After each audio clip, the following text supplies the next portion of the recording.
Hello guys, आपका स्वागत है आपके दोस्त हरी टून्स पर। मैं आज आपको डिजिटल कम्युनिकेशन पढ़ाऊंगा यूनिट 3 डिजिटल मॉड्यूलेशन। तो इसमें हम पढ़ेंगे ASK के बारे में, कैसे हम टीचर से 2 नंबर 5 नंबर या 10 नंबर ले सकते हैं। गाइस, मैं आपसे एक चीज़ के लिए माफ़ी मांगना चाहता हूँ कि मेरे पास माइक नहीं है, ना कोई लीड वगैरह है, तो सॉरी अगर बैकग्राउंड नॉइस से आपको ज़्यादा आ रहा हो तो गाइस हम शुरू करते हैं। ASK क्या होता है हमारा। तो अगर आसान भाषा में हम पढ़ें तो ASK हमारे एक फॉर्म होती है मॉड्यूलेशन की, जो क्या करते हैं, रिप्रेजेंट करते हैं हमारे डिजिटल डाटा के वेरिएशन को एम्पलीट्यूड में। कहाँ पर? करियर वेव पर। अब इसमें क्या होता है कि इसमें हमारे 2 लेवल होते हैं, 0 और 1, जिसे हम बाइनरी SK भी कहते हैं। 0 का मतलब क्या होता है? 0 का मतलब होता है कि हम करियर सिग्नल में जो हमारा डाटा है वो रिप्रेजेंट हो रहा है अब्सेंस की फॉर्म में, और 1 का मतलब है कि वही डाटा रिप्रेजेंट हो रहा है हमें प्रेजेंस करियर सिग्नल वेव के फॉर्म में, जिसे हम ऑन ऑफ किंग भी कहते हैं। तो गाइस, अगर आप इतना लिखते हो तो आपको 2 नंबर टीचर देगा ही देगा। अगर बेल नंबर आता है 5 नंबर या 10 नंबर में कि ASK मॉड्यूलेशन या डिमॉड्यूलेशन टेक्निक बताओ, या जनरेशन बताओ, या ये कुछ भी लिखाओ, कितना भी लंबा क्वेश्चन, बस आपको एक चीज़ पढ़ना है, ASK। तो उसके बारे में आप 10 नंबर कैसे लेते हैं। तो उसके बाद हम पढ़ेंगे जनरेशन ऑफ ASK सिग्नल, जिसे आप ब्लॉक डायग्राम भी कह सकते हैं। तो यहाँ पे देखिए, यहाँ पे हमारा यह बाइनरी सीक्वेंस इनपुट, पहले हमने इनपुट दिया बाइनरी सीक्वेंस की फॉर्म में, जो जाता है हमारा UNRZ पे, जिसका मतलब होता है यूनिपोलर नॉट रिटर्न टू 0। अब ये इनपुट यहाँ से कहाँ जाएगा? हमारे प्रोडक्ट मॉड्यूलेटर पे। अब प्रोडक्ट मॉड्यूलेटर से जो आउटपुट निकलेगा वो कहाँ निकलेगा? हमारा ASK के फॉर्म में। अब ये एक इनपुट हमारी ये है बाइनरी सीक्वेंस, और दूसरा इनपुट ये है हमारा करियर सिग्नल। ठीक है, अगर हम इस फॉर्म में देखें तो BT हो गया हमारा बाइनरी सीक्वेंस, और करियर सिग्नल को हम किस फॉर्म में लिखते हैं? AC cos omega CT। ठीक है, और ASK हो गया हमारा ST। तो ST इक्वल टू क्या होगा? First input multiply second input, ST equal to BT multiply AC cos omega CT। तो गाइस, अभी तक आपको कोई प्रॉब्लम तो नहीं हुई? कमेंट में ज़रूर बताना। जब हम सिंबल 1 को ट्रांसमिट करते हैं, अब हम सिंबल 1 को ट्रांसमिट कर रहे हैं यहाँ, तो BT की वैल्यू 1 रखते हैं, तो ST equal to 1 multiply AC cos omega CT। तो हमें क्या वैल्यू मिलेगी गाइस? अब हम 1 से जिस भी चीज़ को मल्टीप्लाई करते हैं सेम आती है, तो ये ट्रांसमिट होकर निकलेगा ST equal to AC cos omega CT same.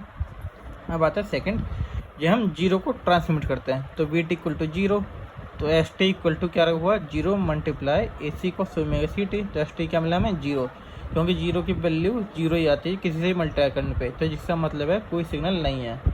अब हम करियर वेव की फॉर्म में आपको बताते हैं, जैसे कोई सीक्वेंस है 1011 या कुछ भी ना हो, आप अपनी साइड से ले सकते हैं। तो 1011 पहला BT, फर्स्ट हमारा इनपुट, फर्स्ट इनपुट पे क्या होता है? 1 पे सिग्नल चल रहा है, 0 का मतलब कोई सिग्नल नहीं है, तो 1 सिग्नल जा रहा है, सेकंड 0 कोई सिग्नल नहीं, तो ये बिल्कुल नीचे हो गया डाउन। अब थर्ड में क्या है? थर्ड में हमें दोबारा 1 मिला, सिग्नल आ गया, सिग्नल, फिर हमें दोबारा 1 सिग्नल आ गया, सिग्नल। तो ये हो गया हमारा फर्स्ट इनपुट को हम ऐसे रिप्रेजेंट करेंगे। सेकंड था क्या? हमारा करियर सिग्नल, ये हमने लिखा था AC cos ओमेगा CT। तो करियर सिग्नल का मतलब है कि आप इसे करियर बना दो, सिंपल भाषा में, आपको कुछ नहीं छेड़ना ना कुछ, ऐसे करियर बना के एंड तक कर दो। थर्ड जो होता है हमारा आउटपुट, जो क्या था? First input multiply second input. तो क्या है? 1 हमने भेजा, तो 1 का मतलब सिग्नल ट्रांसमिट हो रहा है, और 0 का मतलब सिग्नल ट्रांसमिट नहीं हो रहा, तो 1 का मतलब सिग्नल ट्रांसमिट हो रहा है, तो सिग्नल को हम शो करेंगे ऐसे। तो क्या हुआ? सिग्नल ट्रांसमिट हो रहा है। सेकंड वैल्यू क्या? 0, जिसमें मतलब कोई सिग्नल नहीं। अब कोई सिग्नल नहीं है तो यहाँ पे तो हमारा प्लेन हो जाएगा, कोई सिग्नल नहीं, तो ये एज इट इज छोड़ देंगे। उसके बाद दोबारा 1 सिग्नल आया तो सिग्नल को रिप्रेजेंट कर देंगे। ये किसके फॉर्म में होता है? TB के फॉर्म में। ठीक है गाइस, ये हो गया आपका ASK 5 नंबर में। अगर आप थोड़ा और बढ़ाना चाहते हैं, टीचर को खुश करना चाहते हैं, एग्जामिनर को, तो आप लिख सकते हैं पावर ऑफ सिग्नल, जिसे हम PS से रिप्रेजेंट करते हैं। अब P को मैं B² RMS अपन R भी लिख सकता हूँ।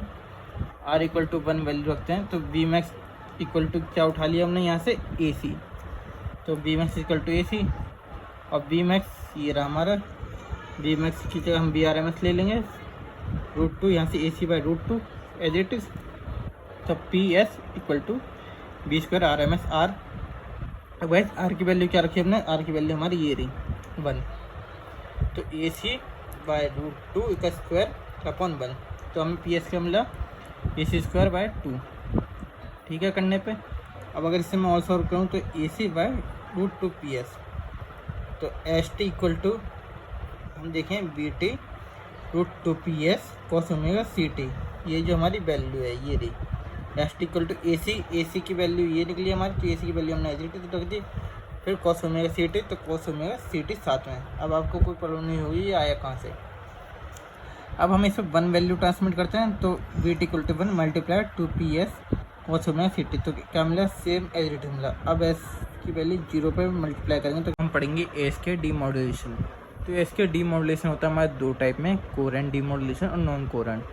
आप कोरेंट डीमॉड्यूलेशन पढ़ते हैं, हमने पिछले भी पेज पढ़ा है एस के मॉड्यूलेशन, और हम पढ़ेंगे डीमॉड्यूलेशन। तो कोरेंट में होता है क्या, हमने पहले सिग्नल दिया एस के सिग्नल, यहाँ रिसीवर की बात चल रही है, एस के सिग्नल दिया। सेकंड हमारा क्या सिग्नल जाएगा, cos ओमेगा CT, जिसे हम कैरियर सिग्नल कहते हैं। अब ये सिग्नल जाएगा कहाँ पे, इंटीग्रेटेड 0 TB डॉट TT, जिसका मतलब क्या है, LPF। LPF हमारे क्या होता है, लो पास फिल्टर होता है। LPF बेसिकली क्या करता है, ये हाई फ्रिक्वेंसी को ब्लॉक करता है और लो फ्रिक्वेंसी को पास होने देता है। आगे जाके हमारे होता है डिसीजन डिवाइस। डिसीजन डिवाइस हमारे थ्रेशोल्ड वैल्यू पर डिपेंड रहता है। अगर LPF हमारे लेस ग्रेटर देन लैम्डा है तो वैल्यू 1 होती है, LPF अगर लेस देन लैम्डा है तो 0 होती है। ठीक है गाइस, अब हम बात करते हैं इसे कोरेंट डीमॉड्यूलेशन कहते हैं। क्यों इसे हम कोरेंट डीमॉड्यूलेशन इसलिए कहते हैं कि क्योंकि ये फेज और फ्रीक्वेंसी दोनों को सिंक्रोनाइज करता है। First phase synchronize with carrier, कहाँ पे, ट्रांसमीटर रिसीवर पर।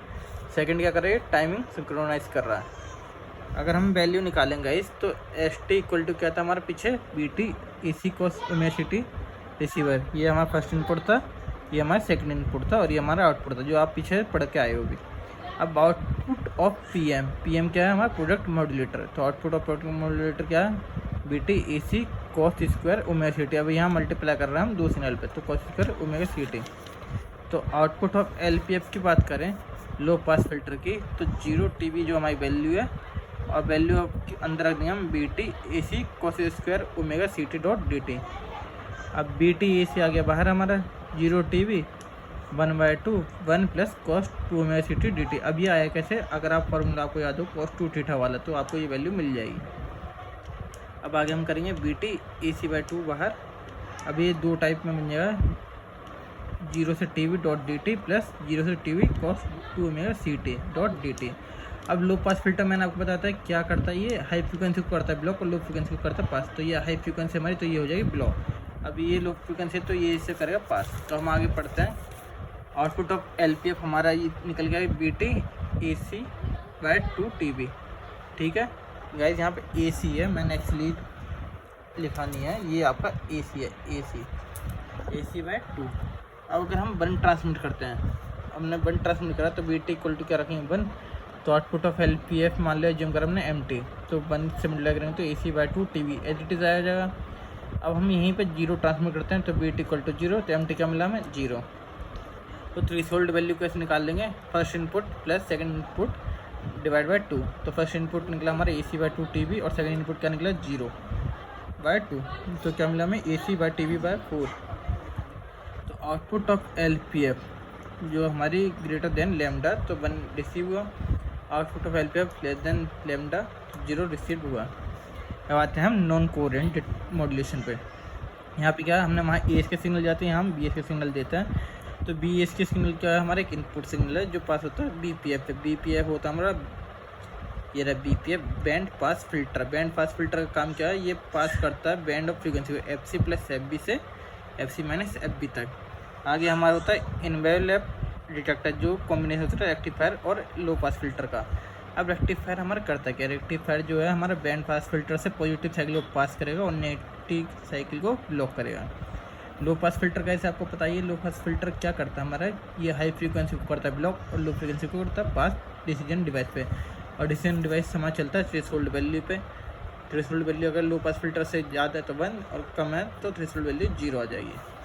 तो गाइज यही हमने सेम यहाँ पर लिखा है, आपको कोई प्रॉब्लम नहीं होगी। अब आते हैं इसकी डिसएडवांटेज की बात। तो ये डिसएडवांटेज कैसे करता है, ये एरर दे देता है नॉइस में। इसकी एप्लीकेशन की बात करें तो WL टेलीग्राफिक्स की एप्लीकेशन है और ऑप्टिकल केबल कम्युनिकेशन, जो आपने वाईफाई वगैरह में देखी होगी, इसकी एप्लीकेशन है। और ये गाइज मैंने आपको बताया था SC माइनस FB से FC प्लस FB कहाँ से आएगा, ये हमारा बैंड पास फिल्टर से जो हमें पास करता है। तो गाइज ये FC FB तो बैंड भी तो निकालेंगे, तो FC plus FB minus FC minus FB। तो एफ सी माइनस से एफ सी माइनस कट जाएगा तो क्या बचेगा 2FB। तो गाइस आपके 10 नंबर पूरे कन्फर्म है, आपको कोई रोक नहीं सकता 10 नंबर देने से। ये मेरा चैलेंज है। Thank you guys.